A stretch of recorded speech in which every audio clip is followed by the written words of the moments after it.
Hello नमस्कार। तो कैसे हो आप सभी? स्वागत है आप सबका आपके अपने YouTube channel him study group में। तो आज फिर आपके लिए एक और नवा सेशन लेके हम हाजिर हैं। तो जैसा कि आपको पता है कि आपके मॉक टेस्ट जो वो कंटिन्यू चले हुए हैं, जिसमें कि आपका एचपीजी के रहता है, ठीक है, हिंदी का सेक्शन रहता है आपका, और आपका इंग्लिश का सेक्शन इसमें रहता है, ठीक है। तो तीनों सेक्शन आपके कवर होते हैं इसमें। और हर रोज़ जो आपको वीडियो शाम को 7:30 बजे अपलोड होती है, ठीक है। आप हमारे टेलीग्राम चैनल से भी जुड़ सकते हैं, जिसका लिंक जो है वो कमेंट सेक्शन में दे रखा है, ठीक है। तो ज़्यादा टाइम नहीं लेते हुए स्टार्ट करते हैं आज का फर्स्ट क्वेश्चन। तो आज का फर्स्ट क्वेश्चन आपका कि बाबा कांशीराम को पहाड़ी गांधी की उपाधि किसने दी थी? तो बाबा कांशीराम जी को पहाड़ी गांधी की उपाधि किसने दी थी? पंडित जवाहरलाल नेहरू ने दी थी, लाल बहादुर शास्त्री ने दी थी, महात्मा गांधी ने दी थी, रविंद्रनाथ टैगोर ने। तो बाबा कांशीराम जो पहाड़ी गांधी की उपाधि दी थी वो दी थी पंडित जवाहरलाल नेहरू ने, ठीक है। चलते हैं नेक्स्ट क्वेश्चन की ओर। नेक्स्ट क्वेश्चन है कि 1805 में गोरखा अमर सिंह थापा ने किस जिले पर आक्रमण किया था? तो ये किया था कांगड़ा में, चंबा में, बिलासपुर या उन्ना में। तो 1805 में गोरखा अमर सिंह थापा ने जो वो कांगड़ा जिले पर जो आक्रमण किया था, ठीक है। चलते हैं नेक्स्ट क्वेश्चन की ओर। नेक्स्ट क्वेश्चन है कि हिमाचल प्रदेश ग श्रेणी का राज्य कब बना? तो हिमाचल प्रदेश जो वो ग श्रेणी का राज्य कब बना? तो 1956 में बना था, 1957 में, 1951 में या 1953 में। तो हिमाचल प्रदेश जो वो ग श्रेणी का राज्य 1951 में बना था, ठीक है। चलते हैं नेक्स्ट क्वेश्चन की ओर। नेक्स्ट क्वेश्चन है कि गुलेर राज्य की स्थापना किसने की थी? तो गुलेर राज्य की स्थापना संसार चंद ने करी थी, सुशर्मा चंद ने, हरिचंद ने या भक्तमल ने। तो गुलेर राज्य की स्थापना करी थी हरिचंद ने, ठीक है। हरिचंद ने जो वो गुलेर राज्य की स्थापना की थी। चलते हैं नेक्स्ट क्वेश्चन की ओर। नेक्स्ट क्वेश्चन है कि सबसे कम जनसंख्या घनत्व वाला जिला कौन सा है?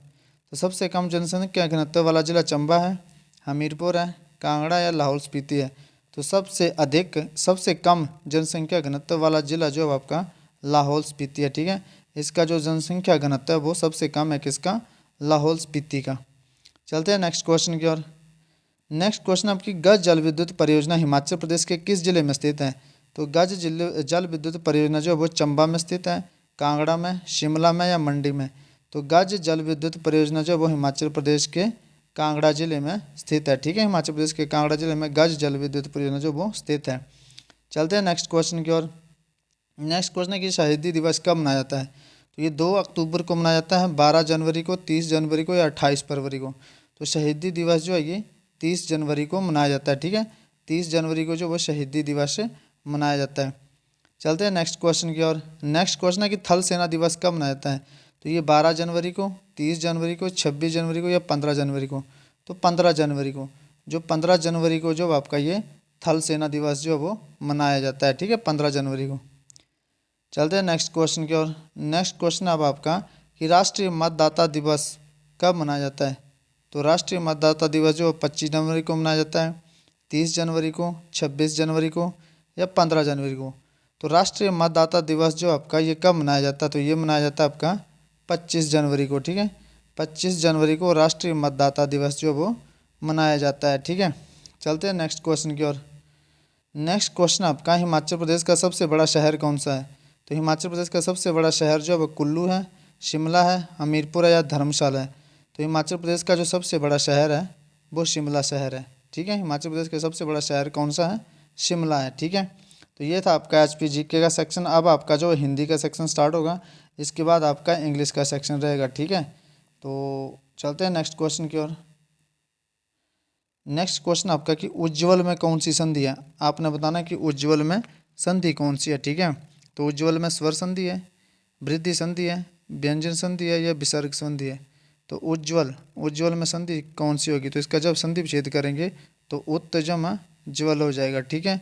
और ये किस में होता है आपका? विसर्ग संधि किस में लग जाती है? ये लगती है आपकी विसर्ग नहीं, व्यंजन।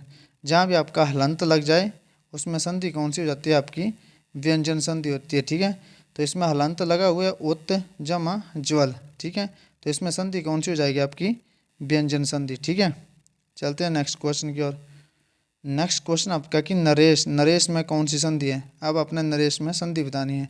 तो नरेश का जब संधि विच्छेद करेंगे तो नर जमा ईश हो जाएगा, ठीक है। नर जमा ईश। यहाँ से क्या आ गया? आ गया। यहाँ से क्या आ गया? बड़ी ई आ गई और दोनों मिलके क्या बनाएंगे?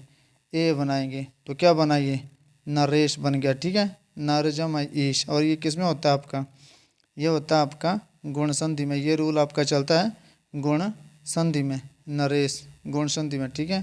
तो याद रखना अपने, जैसे नरेंद्र लिखा है यहाँ पे नरेश है, ये नरेश है आपका और ये नरेंद्र, तो संधि विच्छेद में थोड़ा सा ध्यान रखना, ठीक है। तो ये नर जमा ईश, ये बड़ी ईश आ गई ना, और नरेंद्र तो यहाँ पे क्या आएगा नर जमा इंदर, ठीक है। यहाँ पे छोटी ई, यहाँ पे बड़ी ई, जहाँ पे श लग जाता है वहाँ पे बड़ी ई आती है, ठीक है, वहाँ पे बड़ी ई, और जहाँ पे श नहीं लगता, जहाँ पे इंद्र वगैरह आता है श नहीं होता, वहाँ पे छोटी ई आती है। तो ये थोड़ा सा ध्यान रखना आपने। तो नरेश में कौन सी संधि आपकी, नरेश में जो संधि हो जाएगी आपकी, इनमें से कोई नहीं है, बल्कि वो कौन सी संधि है, गुण संधि, ठीक है। तो नरेश में हो जाएगी आपकी गुण संधि, तो नरेश में आपका गुण संधि जो वो राइट आंसर हो जाएगा। चलते हैं नेक्स्ट क्वेश्चन की ओर। नेक्स्ट क्वेश्चन आपका कि कौन सा रक्त का पर्यायवाची शब्द नहीं है। अब आपने बताना है कि इनमें से कौन सा रक्त का पर्यायवाची शब्द नहीं है। तो आपको पता है कि रक्त तो रक्त ही होता है, लहू भी, ये भी रक्त का पर्यायवाची शब्द है, शोणित भी, लेकिन रसाल जो है ये आम्र का, आम का पर्यायवाची शब्द है, इसका आम्र बोल सकते हैं हमें, अमृत फल बोल सकते हैं, ठीक है। ये भी आपके किसके पर्यायवाची शब्द है, आम के, आम्र अमृत फल, ठीक है, पिक बंधु, ये सब आपके आम के पर्यायवाची शब्द है। तो कौन सा रक्त का पर्यायवाची शब्द नहीं है, रसाल। चलते हैं नेक्स्ट क्वेश्चन की ओर। नेक्स्ट क्वेश्चन आपका कि बार बार में कौन सा समास है। तो बार बार में कौन सा समास है, तो आपको पता है योजिक चिन्ह तो लगा है, लेकिन ये एक जैसे आ रहे हैं आपके शब्द, ठीक है। तो जहाँ पे आपका योजिक चिन्ह आ जाए और सेम शब्द आ जाए, जैसे बार बार आया है अपना अपना आ जाए, ठीक है, अपना अपना, फिर जैसे बार बार, ठीक है, तो ये कौन सा समास हो जाता है, अव्ययी भाव समास हो जाएगा, ठीक है, अव्ययी भाव समास हो जाएगा, अव्ययी भाव समास हो जाएगा ये आपका, जिसमें आपका अपना अपना आ जाता है, बार बार आ जाता है, सेम शब्द आ जाते हैं इसमें, ठीक है, जिसमें जो वो सेम शब्द आ जाते हैं वो समास कौन सा होता है आपका, अव्ययी भाव समास। जैसे अब अपना पराया आ जाए कहीं पे, अपना पराया, तो ये एक दूसरे के अपोजिट है, तो जो एक दूसरे के अपोजिट होते हैं वो द्वंद्व समास है, और जो सेम होते हैं वो होते हैं आपका अव्ययी भाव समास। तो यहाँ पे ये कौन सा हो जाएगा, बार बार अव्ययी भाव समास हो जाएगा, ठीक है। चलते हैं नेक्स्ट क्वेश्चन की ओर। नेक्स्ट क्वेश्चन आपका परमेश्वर, परमेश्वर में कौन सा समास है। तो परमेश्वर, तो आपने संधि, जब भी आप किसी समास को पहचानोगे तो सबसे पहले उसका शब्द विग्रह कर देना है। तो परमेश्वर का शब्द विग्रह क्या होगा, परम है जो ईश्वर, परम है जो ईश्वर, ठीक है, उसको क्या बोलते हैं हम, उसको बोलते हैं परमेश्वर, परम है जो ईश्वर, ठीक है, परम है जो ईश्वर, उसको बोलेंगे हम परमेश्वर, ठीक है। तो अब आपको पता है कि परम क्या आ गई, परम आ गई विशेषता, ठीक है, विशेषता आ गई, तो जिसमें विशेषता आ जाए वो कौन सा समास हो जाता है आपका, वो हो जाता है आपका कर्मधारय समास। जैसे कोई भी शब्द है उसका अपना शब्द विग्रह करा लेना, ठीक है। जैसे चौराहा, चौराहा, तो इसका शब्द विग्रह करेंगे तो चार राहों का समूह हो जाएगा चौराहा, तो वह द्वंद्व समास हो जाएगा, ठीक है। जहाँ पे पहला शब्द संख्यावाचक आ जाए वो आपका कौन सा समास होता है, द्विगु समास, और ये द्वंद्व नहीं लेकिन द्विगु समास, जहाँ पे आपका पहला शब्द संख्यावाचक आ जाए वो द्विगु समास होता है, ठीक है। तो चौराहा कौन सा समास है, ये द्विगु समास है, ठीक है। तो यहाँ पे ये परम है जो ईश्वर, तो परमेश्वर में समास हो जाएगा आपका कर्मधारय। चलते हैं नेक्स्ट क्वेश्चन की ओर। नेक्स्ट क्वेश्चन है क कौन सा वर्ण है। तो आपको पता है कि जैसे ये आपकी जो वर्णमाला है उसका जो क्रम है, जैसे क, ख, ग, घ, अंग, ठीक है। तो आपको पता है कि पहला जो दूसरा वर्ण ये क्या होता है, ये होता है आपका अघोष, क्या बोलते हैं इसको, अघोष। और तीसरा चौथा और पांचवा वर्ण क्या होता है आपका, ये होता है सघोष, अघोष या सघोष या घोष भी बोल सकते हैं, ठीक है। तो इनमें पूछा क्या गया है, इनमें पूछा गया है कि अघोष क कौन सा वर्ण है, तो क जो आपका अघोष है, ठीक है। और पहला हो गया, तीसरा हो गया, पांचवा हो गया, जिनके उच्चारण में कम समय लगता है उसे कहा जाता है अल्प प्राण, और जिनके उच्चारण में अधिक समय लगता है उन्हें कहते हैं महाप्राण, ठीक है। तो जैसे ख और घ महाप्राण, क, ख और अंग अल्प प्राण, ठीक है। लेकिन यहाँ पूछा गया कि क कौन सा वर्ण है, तो क जो आपका अघोष वर्ण है, ठीक है। चलते हैं नेक्स्ट क्वेश्चन की ओर। नेक्स्ट क्वेश्चन है जिसमें एक उद्देश्य अथवा एक विधेय होता है, वह कौन सा वाक्य है। तो जिसमें एक उद्देश्य अथवा एक विधेय होता है वह सरल वाक्य होता है। ठीक है, वह सरल वाक्य होता है। तो ये आपका सरल वाक्य हो जाएगा। उद्देश्य और विधेय के बारे में आपको पिछली वीडियो में मैंने बता दिया, आप वहाँ पे जाके उसको देख सकते हो। ठीक है, चलते हैं नेक्स्ट क्वेश्चन की ओर। नेक्स्ट क्वेश्चन है कि जो लड़का कमरे में बैठा है वह मेरा भाई है। कौन सा वाक्य है? सरल वाक्य है, मिश्र वाक्य या संयुक्त वाक्य है? तो यहाँ पे बात करेगी कौन सा, जो लड़का, ये लड़का कौन सा है? वह मेरा भाई है, मतलब ये जो लड़का जो ये भाई है। तो इसमें एक मुख्य वाक्य और इस पर आश्रित मुख्य वाक्य है। ठीक है, तो जिस पर एक मुख्य वाक्य होता है और उस पर आश्रित मुख्य वाक्य होते हैं तो वो वाक्य कौन सा वाक्य होता है? आपका मिश्र वाक्य हो जाता है। ठीक है, मिश्र वाक्य हो जाता है। तो ये जो वाक्य हो जाएगा मिश्र वाक्य हो जाएगा। चलते हैं नेक्स्ट क्वेश्चन की ओर। नेक्स्ट क्वेश्चन आपका कि उत्थान का विलोम शब्द क्या होगा? तो निर्थान होगा, निरुद्धमी होगा, स्थान होगा या पतन? तो उत्थान का विलोम शब्द हो जाएगा आपका पतन। ठीक है, चलते हैं नेक्स्ट क्वेश्चन की ओर। नेक्स्ट क्वेश्चन है कि श्रृंगार रस का स्थायी भाव क्या होता है? तो श्रृंगार, जो श्रृंगार रस है उसका स्थायी भाव क्या होता है? तो श्रृंगार रस का स्थायी भाव रति होता है। क्या होता है? रति। चलते हैं नेक्स्ट क्वेश्चन की ओर। अब आपका इंग्लिश का सेशन स्टार्ट है। तो इंग्लिश का सेशन यहाँ से स्टार्ट है आपका। तो फर्स्ट क्वेश्चन है इसमें स्लो एंड स्टडी क्या भरा जाएगा? Dash the race. तो आपको पता है कि प्रोवर्ब, जो प्रोवर्ब होते हैं उनको किस में लिखा जाता है? प्रेजेंट इंडेफिनिट टेंस में। ये आपने नोट कर लेना। ठीक है, प्रोवर्ब को प्रेजेंट इंडेफिनिट टेंस में लिखा जाता है। जो रेगुलर हैबिट होती है, जो रेगुलर हैबिट होती है, ठीक है, या जो काम रूटीन में होता है, जो रूटीन का काम होता है या रूटीन में होता है, ठीक है, एवरी डे, ठीक है, जैसे ये हो गया, यूजुअली हो गया, उसको किस में लिखा जाता है? प्रेजेंट इंडेफिनिट टेंस में लिखा जाता है। तो स्लो एंड स्टडी, आपको पता है ये प्रोवर्ब है, तो ये किस में लिखी जाएगी? प्रेजेंट इंडेफिनिट टेंस में, और हमेशा सिंगुलर फॉर्म में आएगी। ठीक है, तो slow and steady wins the race. क्या? Slow and steady wins the race. सहज पके सो मीठा हो, बिन नहीं होगा, बिन्स हो जाएगा। ठीक है, ये भी आपका वैसे प्रेजेंट का, लेकिन यहाँ ऐसा आएगा slow and study. And conjunction से जुड़ी है, ये दो चीज़ें बनकर एक कंसेप्ट बना रही है तो बिन्स का यूज होगा।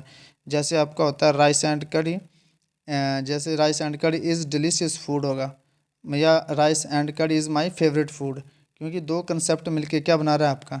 वो बना रहा है आपका एक फूड बना रहा है। जैसे यहाँ लिखता है, ये आपका कंजक्शन का टॉपिक है लेकिन थोड़ा सा बताता हूँ।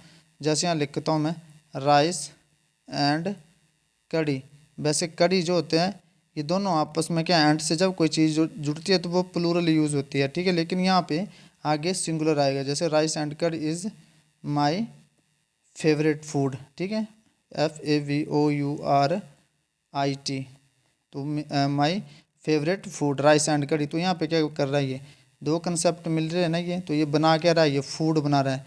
तो दो चीज़ें मिलकर, जब एक दो कंसेप्ट मिलकर एक सिंगल चीज़ बनाती है तो इज़ का यूज़ करते हैं, तो ये इज़ यूज़ हुआ। तो उसी तरह यहाँ slow and steady wins the race, तभी तो हमने सिंगुलर यूज़ करा विंस। चलते हैं नेक्स्ट क्वेश्चन की ओर। नेक्स्ट क्वेश्चन आपका I have been playing cricket since morning, मतलब मैं सुबह से क्रिकेट खेल रहा हूँ। तो क्या, कौन सा आपका ये सेंटेंस है? तो आपको पता है कि सिंस आ गया, और सिंस एक हो गया आपका सिंस, और एक हो गया फोर।